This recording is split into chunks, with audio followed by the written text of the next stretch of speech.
Hi, Chad, Versamatic. Today we're going to install a wet end kit to our E4 non-metallic metallic center pump.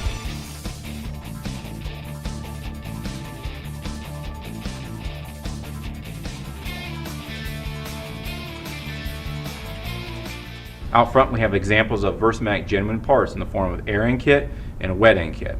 The rebuild you're going to see is accurate and man method machine, but for video purposes some parts of the work performed have been condensed in time. At any point during the presentation, please pause this video until you have completed any part of the process.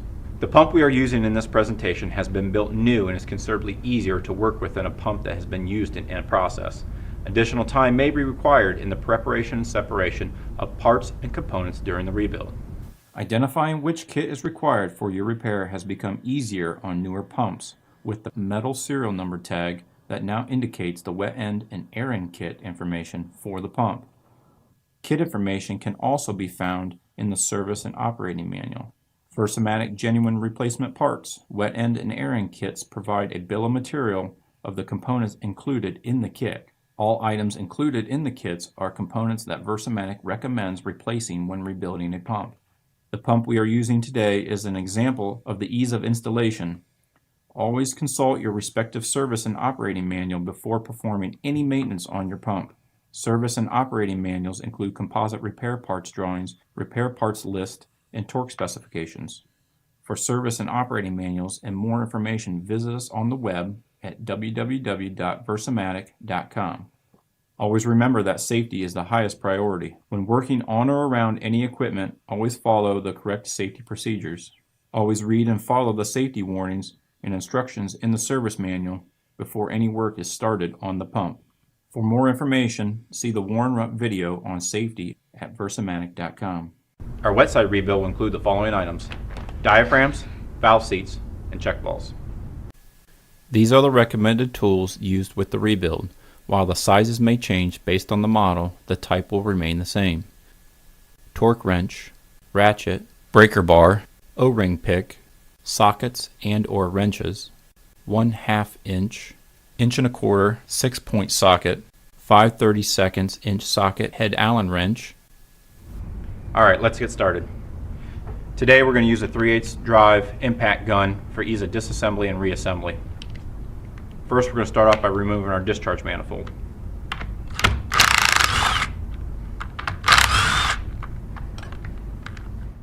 Set aside the discharge manifold. Remove valve seats and check balls. Now remove the suction manifold. Set aside suction manifold. Remove valve seats and check balls.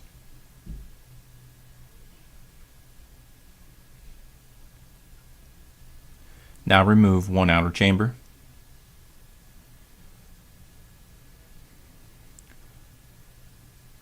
Once we remove all outer chamber bolts, set aside the outer chamber for later reassembly. Remove the second outer chamber and set aside.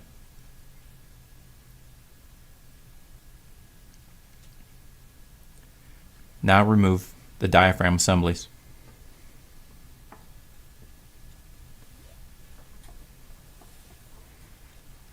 One diaphragm assembly will contain outer plate, diaphragm, and inner plate. The second diaphragm assembly will contain the main shaft.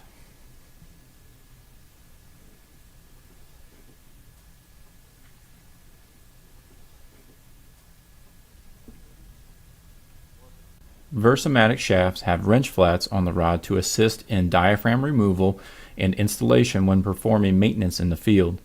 Today we will use a vise with soft jaws. Soft jaws are utilized to ensure that the shaft is not scarred, scratched, or damaged while the shaft is clamped in the vise. Now remove the old diaphragm assembly from the main shaft. Set aside the inner diaphragm plate and outer diaphragm plate and discard the old diaphragm. Inspect the outer diaphragm plate radius for any sharp edges or damage. You can lightly sand or replace as needed.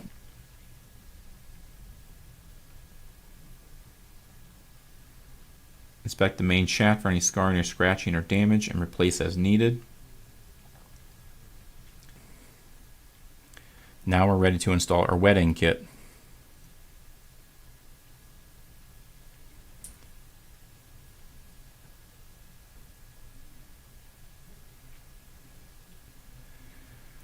Note the orientation of the diaphragm and the part numbers, material codes,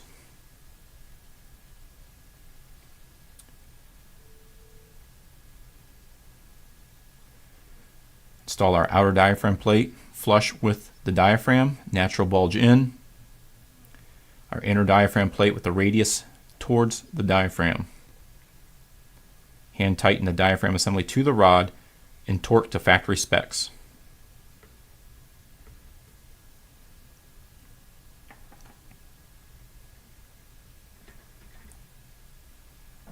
Apply light grease to the main shaft. Grease is applied to keep the items from catching, binding, or cutting while assembling components. Slide the diaphragm rod into the center of the pump. Now we're ready to install our opposite diaphragm assembly. Note the part numbers and material codes on the diaphragm itself. Install the diaphragm outer plate with the radius facing towards the diaphragm. Same thing on the inner plate. Install the inner diaphragm plate radius towards the diaphragm. When tightening the diaphragm assembly to the rod, be sure to torque both diaphragm assemblies to factory specification.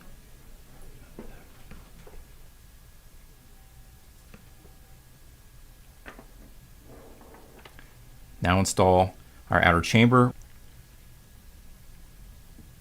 Inspect the outer chamber for casting integrity. Inspect the machine surfaces and radius of the chamber for damage or material buildup. Scarring, scratching, or material buildup can be cleaned up using emery paper, crocus cloth, or fine sandpaper. Note the orientation of the outer chamber, the arrow facing up.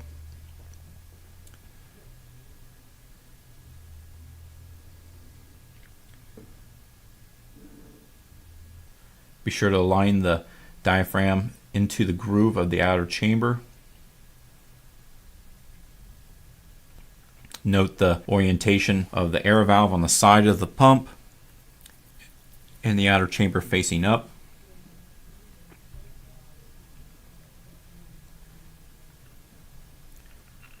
Thread in and bring all bolts snug in a cross pattern and torque to factory specifications.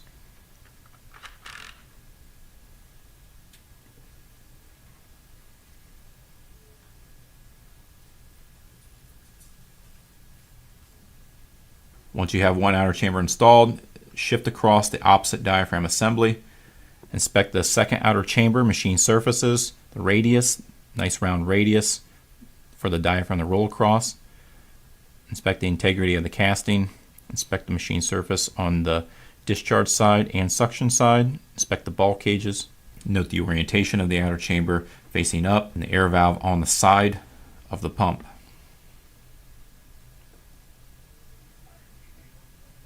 Begin to install all the outer chamber hardware.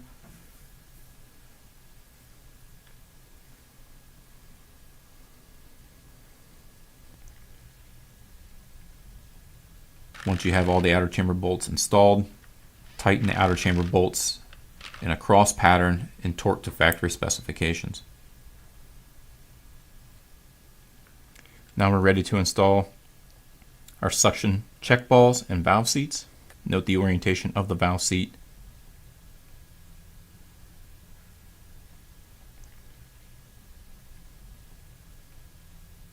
Inspect the integrity of the suction manifold, the machine surfaces.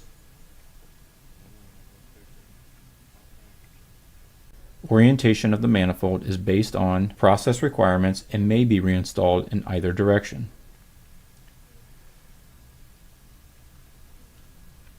Be sure to hand tighten in all bolts on the suction manifold and torque in a cross pattern to factory specifications.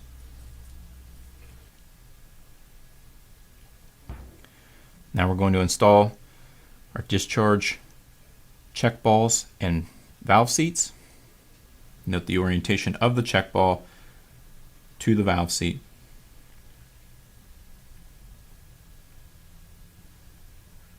Inspect the machine surfaces of our discharge manifold, nice clean sealing surface. Inspect the ball cages for any sharp edges. Orientation of the manifold is based on process requirements and may be reinstalled in either direction. Tighten the bolts down evenly and torque in a cross pattern to factory specifications.